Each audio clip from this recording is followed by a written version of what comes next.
any question at the point, just feel free to type it in the chat, then we'll address it. So my name is Meg Chirara, and I'm the founder of Everlasting Technology. I'm also a student at Colgate University. So yeah, let's just dive in. Our talk is the title. We are focusing on like renewable energy innovations for the last mile communities in Africa. So over 2.4 billion people worldwide, including 500 million people in sub-Saharan Africa, they still lack access to affordable energy in the form of fuel and electricity lines. So this is a global issue, and annually it costs about $2.4 trillion in cooking alone, according to the World Bank. And this issue is particularly affecting the people in remote areas and underserved areas. So in the rural communities, most of the families are relying on firewood as their main source of cooking energy.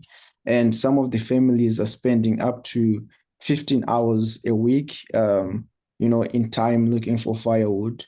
And this is about 5 to 20% of their monthly income. On They spend about 5 to 20% on their monthly income trying to buy things like charcoal or propane gas for cooking. And also, furthermore, traditional methods such as firewood, they are contributing to things such as deforestation. And we all know how emissions from firewood can negatively impact the health of people. So, um, we, however, their renewable energy can bring solutions to these last mile communities. And there is now the introduction of affordable solar powers, affordable wind turbines, small wind turbines, and also there's now the introduction of biogas technologies. These technologies can bring significant improvements to the lives of communities and also to betterment the economy. So going into some of the innovative technologies out there, the main focus with these solutions is to give electrical modern solutions to off-grid communities that are both better at their intended jobs and for the environment. For example, solar power represents a popular alternative in many categories. Solar-powered lanterns and stoves are cheaper and more environmentally friendly than kerosene lamps and propane, not to mention more efficient. Another example is biogas. Biogas digesters can convert non-organic waste, such as animal dung, food scraps, and agricultural residue into a gas, which can subsequently be used for cooking, lighting, and heating. Small-scale wind turbines can generate electricity in low wind speed areas, allowing them to power countless appliances and devices. So all these solutions are feasible and important, but there's still significant challenges standing in the way. So the main problem here is not a lack of consumer expenditure, but the absence of business models and technologies that are affordable and accessible. So companies are spending the money, consumers are spending the money. The issue is that they need to be affordable for these low-income consumers, and at the same time, business models need to be to work around that same issue. So some things that contribute to this are high implementation costs of new technology, limited access to financing, more specifically microfinancing that these low-income consumers can afford, and local governments' inadequate policies and regulation support regarding renewable energy solutions. So in a lot of these countries, there are no institutions in place to help companies off the ground. There's no bank or central credit agency that can help with financing or subsidized taxes or developing credit. And there's no subsidized taxes for environmental solutions like solar panels, which is something that's very common here in the US. Another challenge is that each of these communities is unique and has its own needs. There's no blanket solution which can maneuver around different communities' geographies, climates, and available resources. For instance, a solar panel might be perfect for one community in an open area with little rainfall, but terrible for a rainy covered environment. So some of these issues, like lack of institutions and implementation costs, are hard to fix. There's still hope. Through continued perseverance, development of innovative strategies, and funding, we can overcome these issues. So, as everlasting technology, we are trying to represent one of the many enterprises in the world who are trying to solve the renewable energy solutions. So, our goal is to improve the quality of life by energizing communities through clean cooking methods like solar power, whilst also making sure that these methods or these technologies remain affordable to the people.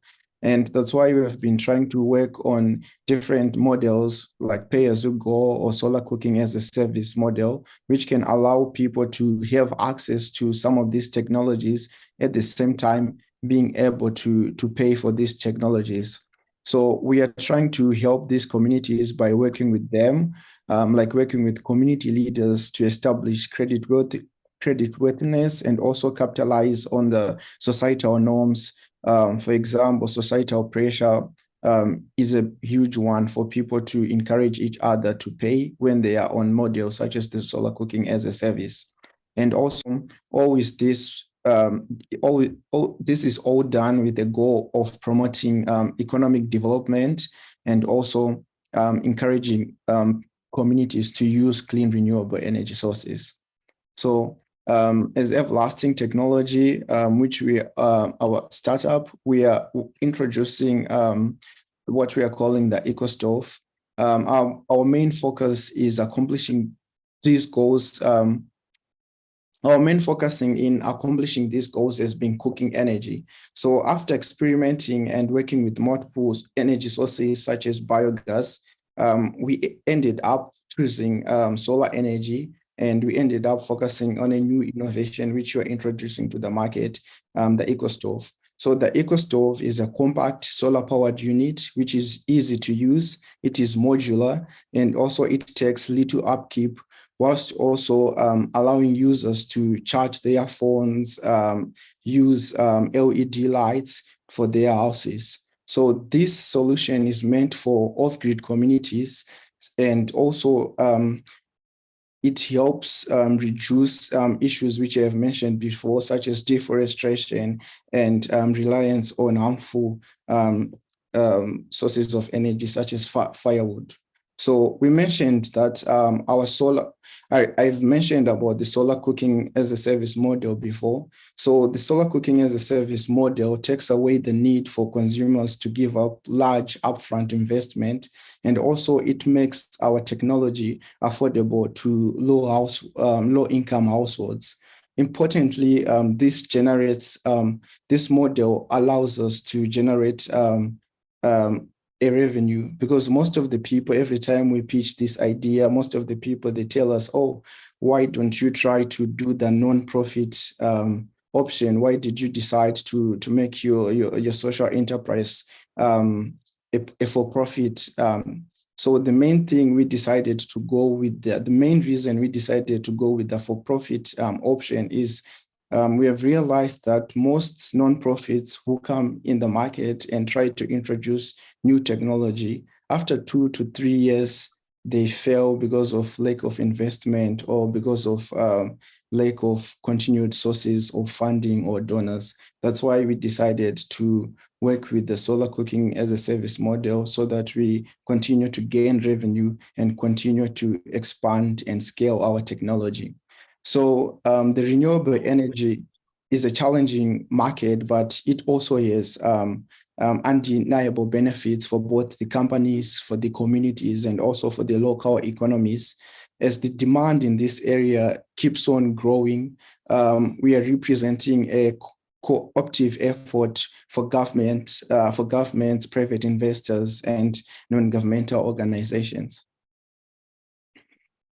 So one thing we've been trying to stress throughout this talk is how improved renewable energy can better economic development in underserved communities and subsequently the world. It has obvious benefits of modernizing these areas and connecting them to the greater world, but can also lead to more and improved businesses, schools, and hospitals, allowing them to operate efficiently and effective with energy, leading to more education, jobs, and overall growth.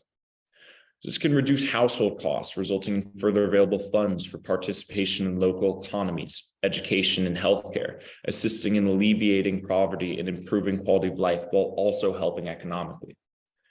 So we mentioned earlier in this talk of how lack of progress in clean cooking is costing the world more than $2.4 trillion a year. And that's driven by adverse impacts on health, climate, and gender equality. So that figure only represents cooking and lack of access to cooking energy. Imagine the overall figure for all areas of renewable energy of these communities that don't have access to electricity or any form of energy. The World Bank stresses this issue because it's critical to hitting United Nations Sustainable Development Goals in a massive hole in our economy. So like we said before, the main solution to these issues is investment in governmental policy. Governments can incentivize it and more renewable energy through measures like tax credits, subsidies, and regulations that require utilities to generate a certain percentage of their energy from renewable sources. They can pass policies that facilitate the installation and maintenance of renewable energy systems. This could be something like streamlining the permitting process and providing technical assistance to communities. Now, it's also vital that investors and organizations continue to fund this movement. Scaling up solutions is the hardest step for any company and is even more difficult for this market.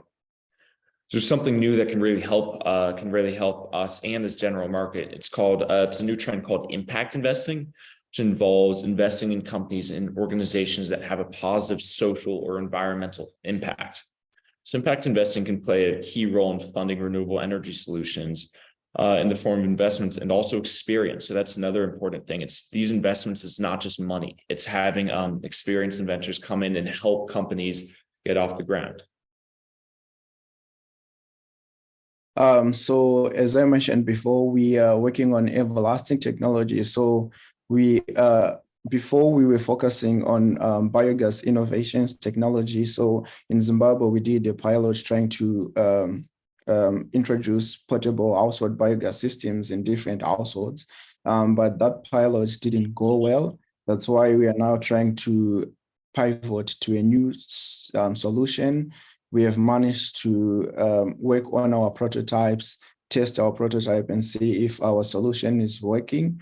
And we are now in the process of trying to raise funds, and we've been raising funds for the past month.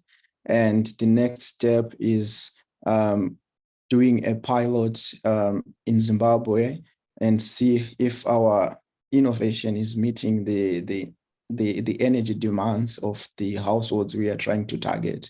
So we hope you all enjoyed our talk as we shared our perspective, and we also encourage you all to take an action towards supporting sustainable energy solutions. And we invite you all for collaborations, partnerships, and support as we are trying to solve the energy challenge, which is being faced in different parts of the world. And before we end, and also before we probably go to a question and answer session, I'm going to share a video which will just show what we are trying to do. Yeah, just if you guys want to learn a little bit more about our company and how we help solve these issues. Let me just stop share and reshare the video.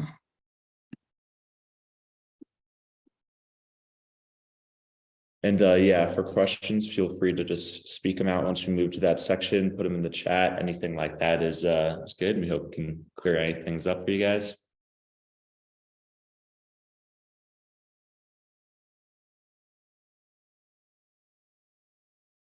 Can you see my screen? Okay. People in rural. Do you hear the sound for the video?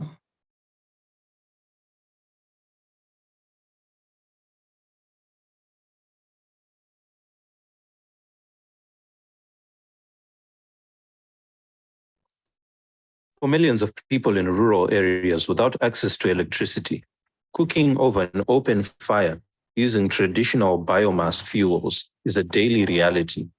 This practice not only contributes to deforestation and climate change, but also poses serious health risks for families.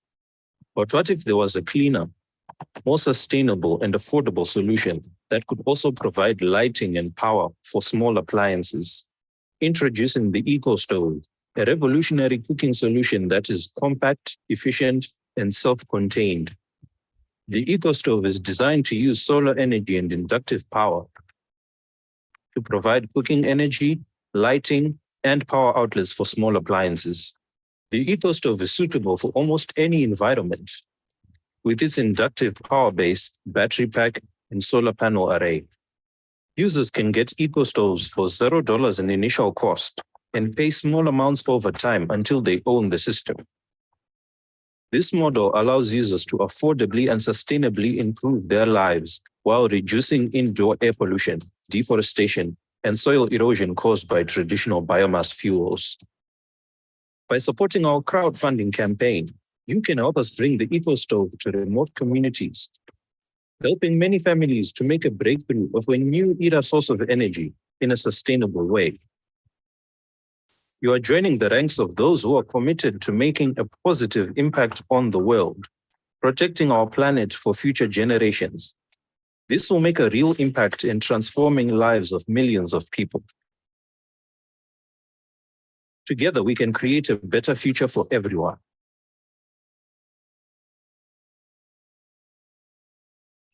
Okay, so I think we're ready to start taking questions. If anybody wants to start off.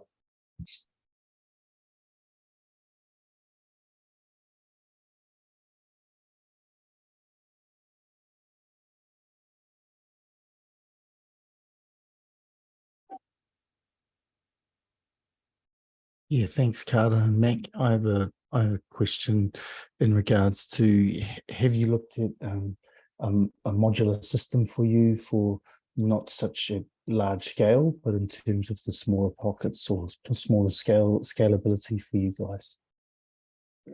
Yeah, so the main thing with our Eco Stove, we're trying to keep it smaller and self-contained in the way that it's kind of like one per household. And that is, we kind of went the modular route because we realized our plan for helping basically maintain and upkeep these stoves is to have some people in the communities and people nearby that can help. But no matter what, it's not going to be a very easy process to, do full take apart the system. So we made it modular just so it's very easy to fix. And it's actually, so our solar panels rated for over 20 years, and the stove itself should last for up to 5. And then at that point, the only thing that needs to be changed out is the battery. So, that's another reason we kept it modular. So this is a stove that can run for 20 years. Just got to replace the battery every about 5 years, and that also depends on use. So we are trying to keep it smaller in how it's each family, and then scale up from there. I hope that answered your question. And just to add to that, how do you see that impacting your company in the long term when you do get to like 5, 7, 10, 15 years and people have been using your stove, across the community? Is it a 100% sustainable system? Like eventually it would go back to the ground, or how does it work for the parts that do break down? How anything happens, there's always a parts breakdown of whatever it is, no matter how well designed they are. Yeah, so that's the main thing.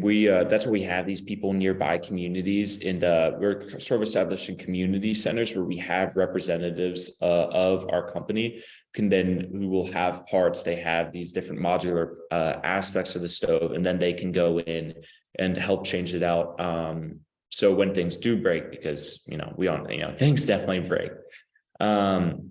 Then it's easy, and we make it affordable for people to make a call, say, hey, our stove isn't working. Can you come check it out? We need to replace the battery. You do that, you pay for the battery, and then you're good. So we definitely see this for something, for wanting to help these companies or these families out for more than just, the micro loan should be done by about 3 years. It's about 3 years of $29 a month payments, which is, the lowest of lowest prices of propane in Zimbabwe is $35. So we already make it more affordable through that. But after those 3 years, we still want to support these families, still support the systems, because we want this to be a lifetime solution, or at least for, until you got to change out the solar panel. Yeah. Yes, go, Mac. Yeah. Oh, yeah, just to add on, we would as we are, since we are still like on the pilot phase, as we continue scaling up, we'll be trying to work with our manufacturers to see if we can use recyclable components, the recycling part, and upcycling. Yeah, that's great, because that's what I was actually meaning, Carter, was like when you do start to become a bigger entity, where does those excessive parts go? You know, like how do you deal with those parts that are broken and they're no longer useful in terms of the coming back into your ovens, your system, sorry. So I think we have one in the chat. So clearly impact investing is a huge trend. Have you guys tapped in some of that capital? So currently we have not. We're recently, so far a big focus of us as being in college, there are a lot of entrepreneurship and startup competitions. We've been going to a lot of those. We were finalists out of 258 teams at TCU's Values and Ventures competition. So that's been our main kind of investment stream right now, but we're now working to increase in the crowdfunding category as well. And that's where we kind of that's where we plan at least to start working with impact investing. Yeah, and also just to add on, for most of the big impact investors out there, they want to see at least a sort of traction. So we are trying to break that barrier, enter that traction, so that they can see like our business model is actually sustainable and it's actually something which is worth investing. Because there are people coming up with the millions of ideas out there, but most of them, they are failing. So most of the impact investors, they want to see you like make it at least that sort of traction, and they'll work with you.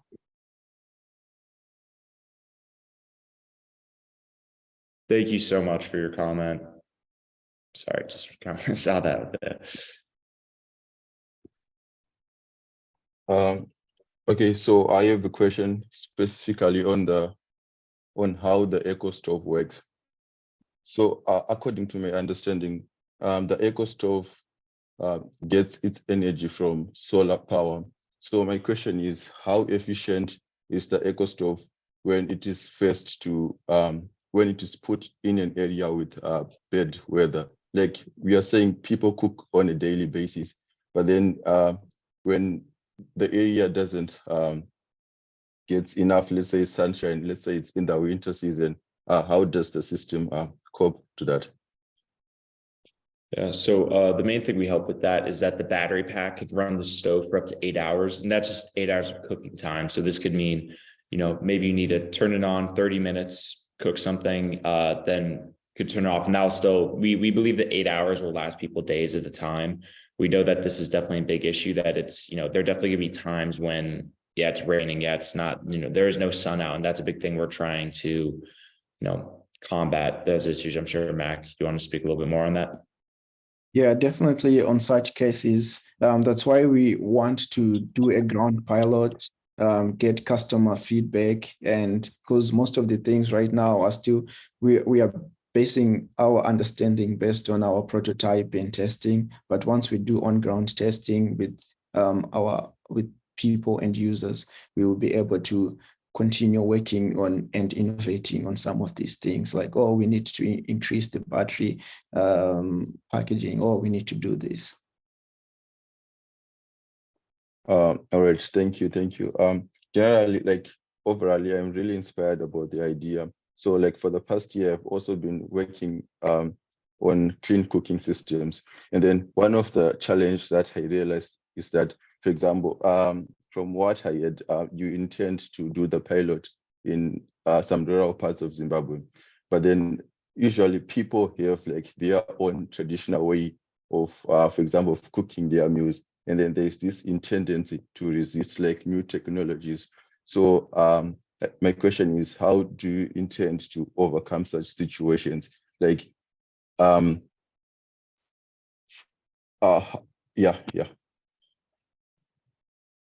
I don't know if the question is clear enough. Yeah, I think one of the biggest things we will do is try to work with different community leaders in different areas, and also just try to increase in terms of like telling people the benefits of the system. Like, oh, you won't be like there is a lot of on ground work which needs to be done, especially every time when there's like new technology. I was actually watching this documentary when calculators were introduced. Some professors started protesting that, oh, students are going to cheat easy, just like AI right now in schools.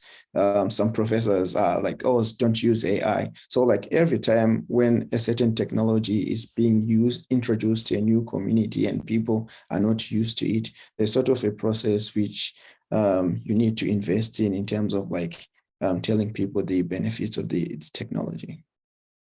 And, we're definitely not trying to work around, traditional methods and all that. We're just trying to, in some communities, this could be supplementing that. So say, hey, if you want to cook dinner a certain way, maybe this makes breakfast and lunch easier. So it's definitely, and like Max said, I think definitely, I think historically we've always seen that as new technologies come out, everybody, there's always a bit of a transition period, and we definitely see that with renewable energy.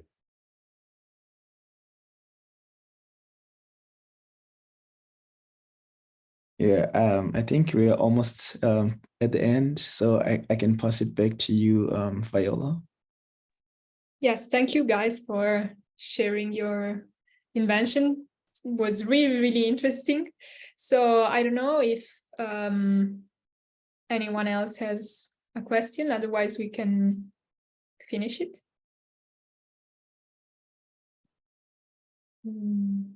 Yes.